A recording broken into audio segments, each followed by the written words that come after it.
Mila, Hai, kamu pernah denger nggak istilah dental alloy? dental alloy. Biasanya sih itu dipakai buat nambal gigi gitu. Oh, yang dari gigi berlubang itu bisa diganti dengan gigi emas ya? Bukan. Jadi dental alloy itu semacam campuran dari 2 ataupun lebih logam. Biasanya sih pasien-pasien itu minta perawatan kayak dibuatin restorasi seperti mahkota giginya, jembatannya dengan inlay, ataupun bahkan gigi tiruannya gitu deh. Ih, kamu keren banget Mila, kamu belajar ini dari mana sih? Aku sih baru aja baca jurnal ya dan juga beberapa artikel. Tapi kalau misalnya kamu pengen tahu lebih detailnya lagi, yuk coba kita tonton video dari SGD 12. Seiring berkembangnya zaman, hampir setiap masalah memiliki solusi akhir. Mulai dari masalah keuangan, hubungan dengan makhluk sosial, hingga bidang kesehatan. Dalam bidang kesehatan itu sendiri, terutama kedokteran gigi, perkembangan teknologinya semakin maju pesat. Perbaikan pada gigi yang rusak kini tidak hanya bisa melalui perawatan saja, namun juga bisa dikembalikan fungsi dan tampilannya agar terlihat baik kembali. Selain perawatan gigi ortodonti atau behel, salah satu metode restorasi gigi yang cukup booming adalah penggunaan dental alloy. Mengacu pada jurnal yang membahas implikasi gigi tiruan sebagian basis kerangka logam yang diterbitkan tahun 2021 lalu, dental alloy merupakan campuran 2 atau lebih logam yang dirancang khusus untuk keperluan kedokteran gigi. Logam-logam ini tidak hanya digunakan secara tunggal karena dalam bentuk padatan. Jadi sifatnya menjadi lebih kuat dan tahan lama, serta lebih stabil saat berada di lingkungan mulut yang lembab dan penuh tekanan kunyah. Dalam praktik klinis, dental alloy paling sering digunakan sebagai bahan restorasi tidak langsung. Contohnya pada mahkota gigi atau crown, jembatan gigi atau bridge, inlay dan online logam, serta kerangka gigi tiruan lepasan.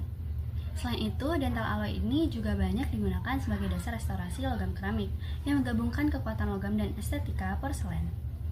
Alasan dental alloy masih digunakan hingga saat ini adalah karena sifatnya yang kuat, awet, dan mampu menahan beban kunyah yang besar, terutama pada gigi posterior. Selain itu, beberapa jenis alloy juga memiliki biokompatibilitas yang baik, sehingga relatif aman bagi jaringan mulut. Dental alloy sendiri tersusun dari berbagai jenis logam, yang penggunaannya berbeda-beda. Yang paling sering digunakan adalah dental alloy cobalt chromium atau CoCr, terutama untuk kerangka gigi tiruan lepasan karena sifatnya kuat, ringan, dan tahan korosi. Kemudian ada juga dental alloy yang berbahan dasar nikel chromium yang sering digunakan untuk mahkota dan jembatan logam keramik meskipun penggunaannya mulai dibatasi karena risiko alergi nikel. Untuk alloy mulia sendiri, terdapat emas dan palladium yang sangat tahan korosi dan biokompatibel. Namun, kini lebih jarang digunakan karena biaya produksinya yang tinggi. Sementara itu, titanium dikenal sangat biokompatibel dan sering digunakan pada implan, tetapi relatif jarang dipakai sebagai restorasi konvensional karena teknik pengolahannya lebih kompleks. Nah, melalui video ini, kita akan mengenal lebih jauh apa itu dental alloy, jenis-jenisnya, serta perannya dalam restorasi gigi modern. Selanjutnya ada klasifikasi dental alloy. Klasifikasi pertama adalah menurut penggunaannya. Klasifikasi dental alloy menurut penggunaannya didasarkan pada tujuan klinis pemakaian alloy tersebut dalam perawatan kedokteran gigi. Setiap jenis perawatan memiliki tuntutan biomekanik yang berbeda, sehingga diperlukan alloy dengan sifat spesifik agar restorasi dapat berfungsi optimal dan bertahan lama. Pada klasifikasi ini terdapat 3 kelompok, yaitu pertama, alloy untuk restorasi permanen. Alloy ini digunakan dalam pembuatan crown, bridge, serta restorasi inlay dan onlay. Alloy yang digunakan pada kelompok ini harus memiliki ketahanan terhadap beban kunyah, kestabilan dimensi, serta ketahanan korosi yang baik. Alloy yang sering digunakan untuk jenis ini adalah paduan emas, paduan palladium perak atau PDAG, dan beberapa nobel alloy lainnya. Selanjutnya yang kedua, alloy untuk kerangka gigi tiruan lepasan. Alloy ini dituntut memiliki kekuatan yang tinggi, ringan, serta tahan terhadap korosi dan deformasi. Paduan cobalt chromium atau CoCr merupakan alloy yang paling banyak digunakan untuk tujuan ini. Kemudian, kelompok ketiga adalah alloy yang dirancang khusus untuk menopang lapisan porselin pada restorasi porselin fused to metal atau PFM. Alloy ini digunakan pada kelompok ini adalah metal seramik, di mana alloy ini memiliki koefisien ekspansi termal yang sesuai dengan porselin agar tidak terjadi retakan atau delaminasi selama proses pembakaran maupun selama pemakaian klinis. Salah satu klasifikasi yang banyak dipakai adalah berdasarkan kandungan logam mulia atau nobility. Klasifikasi ini dapat dikategorikan menjadi 3 kelompok utama, yaitu pertama, high noble alloy yang merupakan paduan yang mengandung sedikitnya 60% logam mulia dengan kandungan emas minimal 40%. Kedua, noble alloy yaitu paduan yang mengandung minimal 25 logam mulia meskipun kandungan emasnya lebih rendah dibandingkan high noble alloy. Kelompok ini tetap memiliki stabilitas kimia yang cukup baik dan kekuatan mekanisme yang memadai. Terakhir, predominantly base metal alloy, yaitu paduan yang mengandung kurang dari 25% logam mulia. Kelompok ini umumnya terdiri dari paduan nikel kromium, kobalt kromium, atau titanium. Itu saja dari klasifikasi dental alloy. Terima kasih. Baik, selanjutnya di sini saya akan menjelaskan mengenai sifat-sifat ideal dari dental alloy. Nah, dental alloy yang ideal itu harus memiliki sifat biologis, mekanis, fisik, dan juga kimia yang sesuai agar dapat berfungsi secara optimal di dalam rongga mulut. Nah, salah satu sifat yang terpenting itu adalah biokompatibilitas, yang dimana artinya dental alloy itu tidak boleh menimbulkan efek toksik, iritasi, ataupun reaksi alergi terhadap jaringan lunak dan juga keras pada rongga mulut. Selain itu, dental alloy itu juga harus memiliki ketahanan yang baik terhadap korosi dan juga oksidasi. Nah, lingkungan rongga mulut yang lembab, memiliki variasi pH serta mengandung elektrolit itu dapat memicu reaksi kimia pada logam. Nah, selanjutnya, sifat mekanis itu menjadi pertimbangan utama juga dalam pemilihan dental alloy. Nah, alloy itu harus memiliki kekuatan tarik, tekan, dan juga ketahanan kelelahan yang cukup untuk menahan gaya mastikasi yang besar dan juga secara berulang. Dental alloy yang ideal itu juga harus stabil secara dimensi. Artinya, alloy itu mampu mempertahankan bentuk dan juga ukurannya setelah proses pengecoran serta selama pemakaian klinis. Nah, perubahan dimensi itu dapat menyebabkan ketidaksesuaian restorasi terhadap gigi penyangga.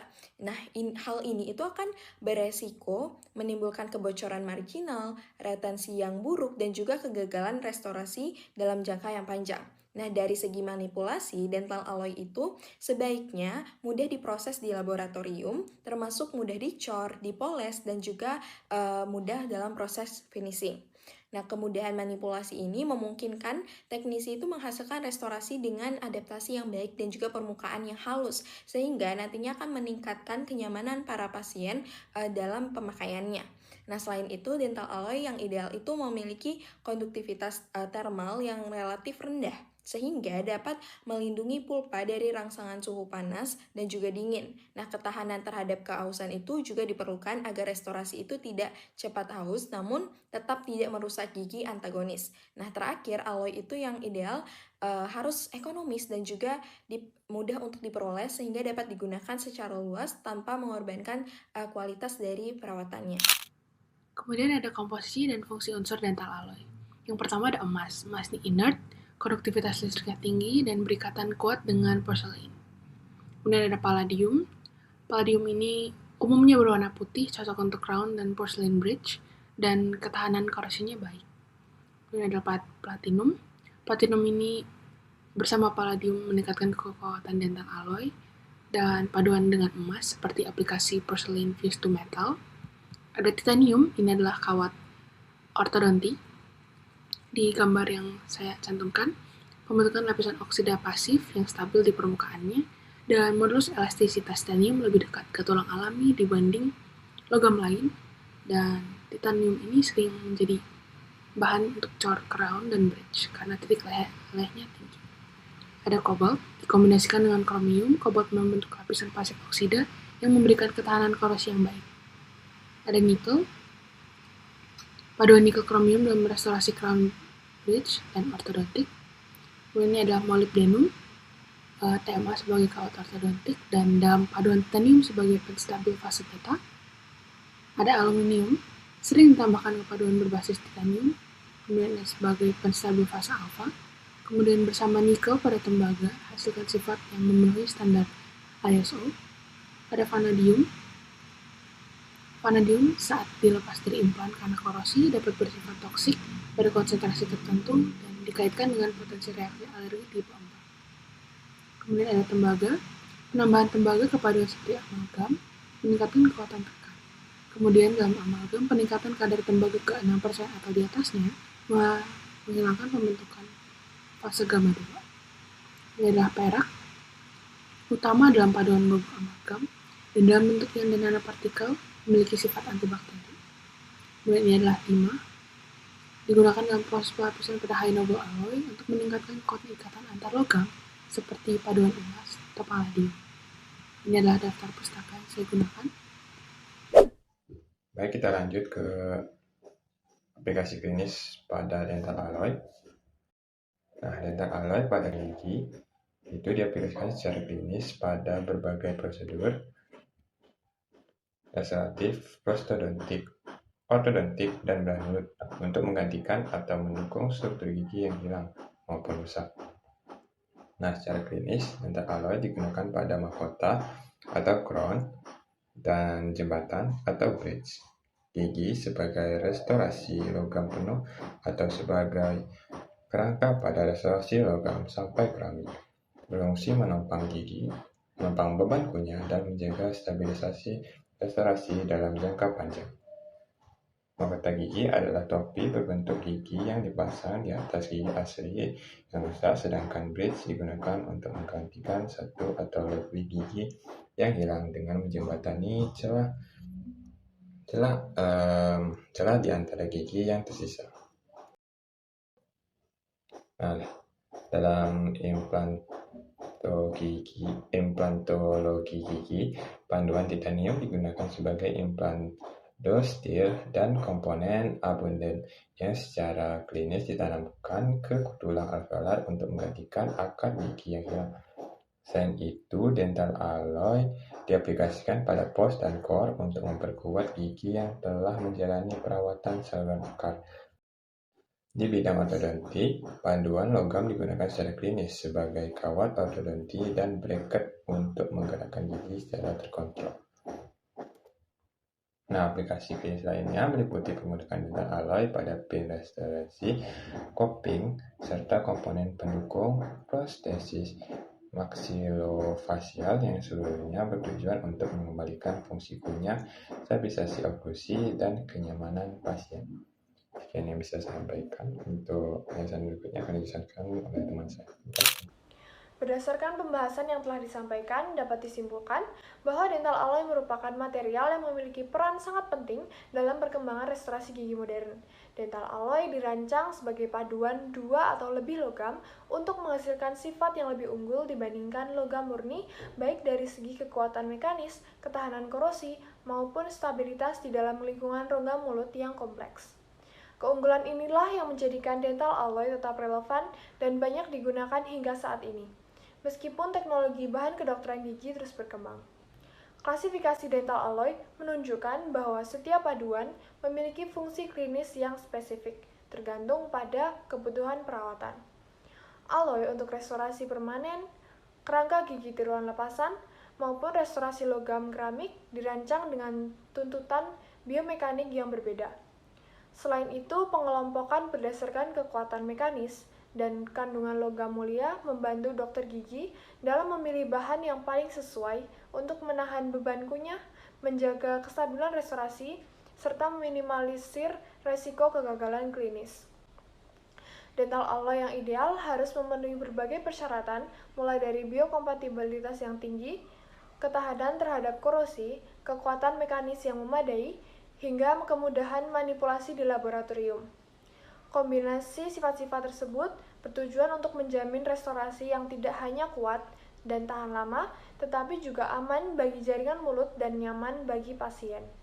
Peran unsur-unsur penyusun seperti emas, palladium, kobalt, kromium, nikel, dan titanium semakin menegaskan bahwa setiap elemen memiliki fungsi spesifik dalam menentukan karakteristik akhir alloy. Secara klinis, dental alloy diaplikasikan secara luas pada mahkota dan jembatan gigi, gigi tiruan lepasan, implan, pos dan core, serta perawatan ortodonti. Keseluruhan aplikasi ini memiliki tujuan utama yang sama, yaitu mengembalikan fungsi kunyah, stabilitas oklusi, dan estetika, sekaligus meningkatkan kualitas hidup pasien. Dengan pemilihan dental alloy yang tepat, sesuai indikasi klinis, restorasi gigi dapat memberikan hasil yang optimal, fungsional, dan bertahan dalam jangka panjang.